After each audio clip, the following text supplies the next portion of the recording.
on behalf of the Humanities at Wake Forest.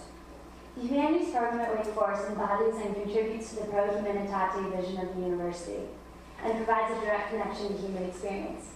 The Humanities have taught me about world cultures, languages, history, and art, and above all, they have taught me how to think. They've enhanced my eye for value and purpose, which has allowed me to navigate the at times complicated web of collegiate life filled with expectations, problems, and pressure. Economics, my major course of study, a notoriously rigid subject area, has been cultivated and humanized by the studies in the humanities. My interdisciplinary skills have allowed me to cross barriers of discipline to help define a problem or question and formulate approaches to addressing the issue. Throughout my 4 years at Wake Forest, I have pursued studies in international economic development, both in classroom and field settings. The Humanities program has fostered my responsibility to others, both locally and globally.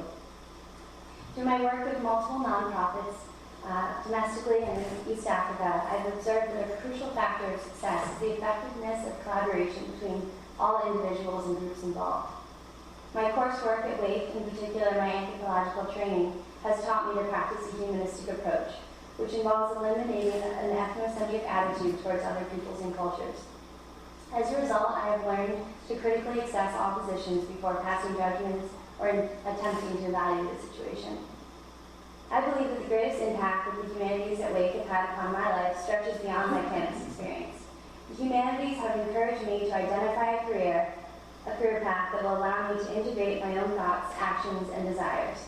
I have learned the importance of first self-reflecting to think about who I am as a person and what makes sense for me, and second, how to effectively shape that into a successful vocation.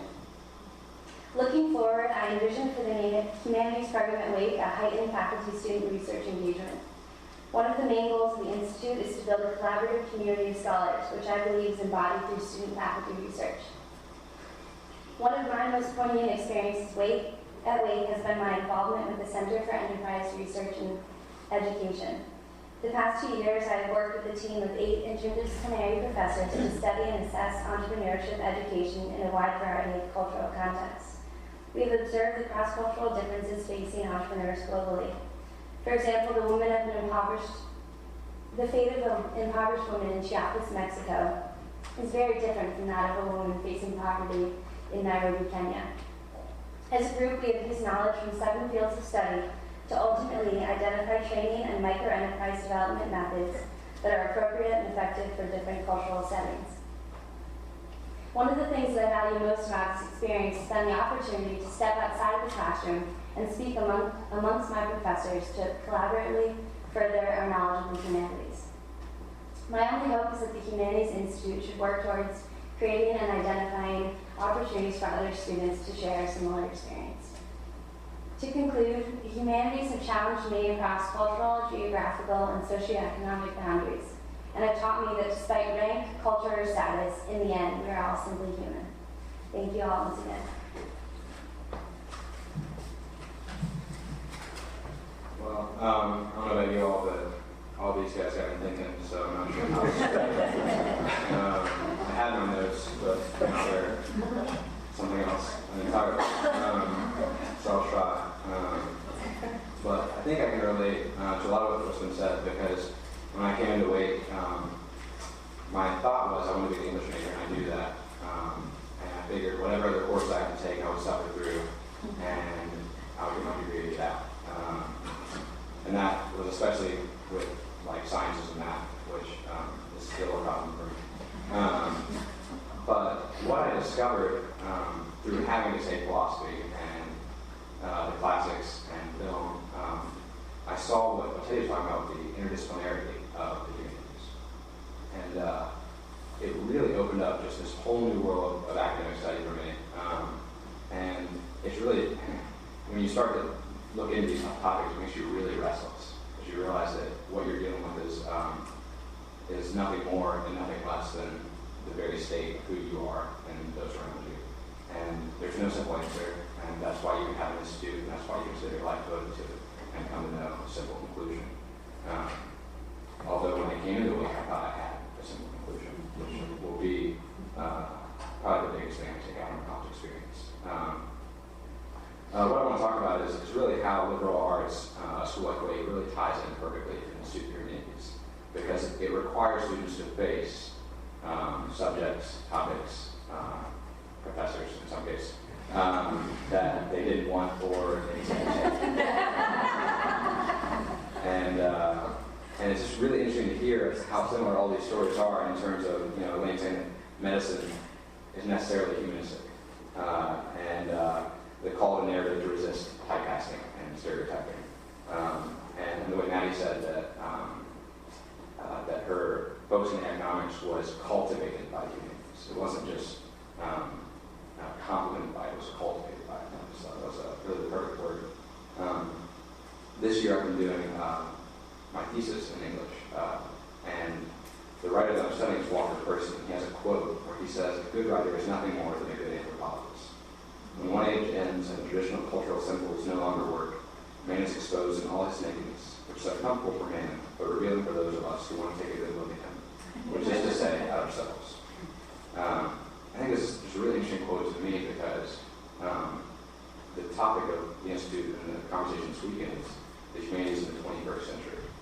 And we're talking about the ending, the beginning of the age. We're talking about drastic changes in terms of technology, in terms of learning, in terms of self-exploration.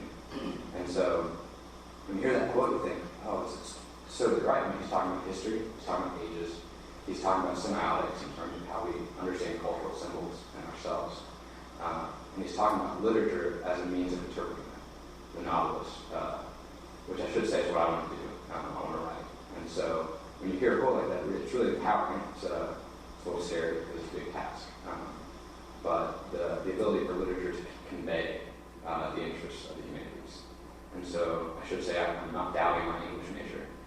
It's just that it has been cultivated by my study in film, my study in the classics department in philosophy. I mean, I almost have 4 minors by accident, but Wake wouldn't let me. So, and the most important thing I took out of all this was that when I started writing, when I started reading all these things, exploring all these things, what I was writing and what I was thinking became so much less didactic. It wasn't just me trying to teach you what I thought about it. It was me trying to learn what you thought. And that came together perfectly sort of my junior year of college when I went abroad to Venice and got confronted with vastly different things. And I think that's a perfect, the comprehensive idea of study abroad. It's just an incredible idea that should be explored more, I think. And again, I'm thinking about that one all over the place. But I think that the way it's sort of perfect school, because of the liberal arts, because of this study abroad program, which is impressive, and because of just the devoted faculty, I mean, you go in the booklet, you see like 60 names of people that are behind this.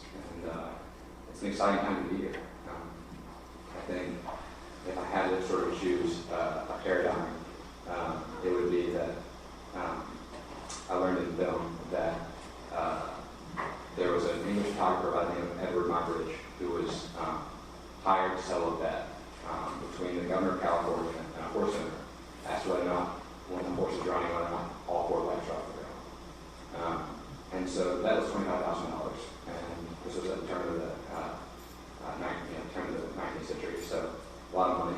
And he set up all these strings, these cameras, and he discovered that indeed all 4 legs were off. The governor won the bet, and he got his money. But no one really remembers the bet. What they remember is that this is the guy that discovered the moving picture. It was Naxton. And that's sort of how I feel about my experience at Wake. I thought I just wanted to be an English major, and because of the last 4 years, I discovered that there's hardly anything I'm not interested in. There's things like that. I was just a professor of that. There's certainly nothing that I'm not interested in. So.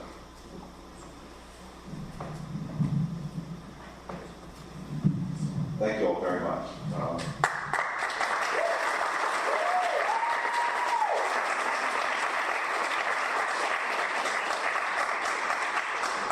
Before we go to the discussion portion of this panel, I'd just like to sum up some of the points of commonality that I've seen from the wealth of experiences that all of you have had, both here at Wake and abroad and extracurricularly, different ways in which your life has been impacted. But I did see some common themes in your presentations. First, the wealth of lessons that is to be learned from observing the world around us, both here and abroad, and the tools that you've developed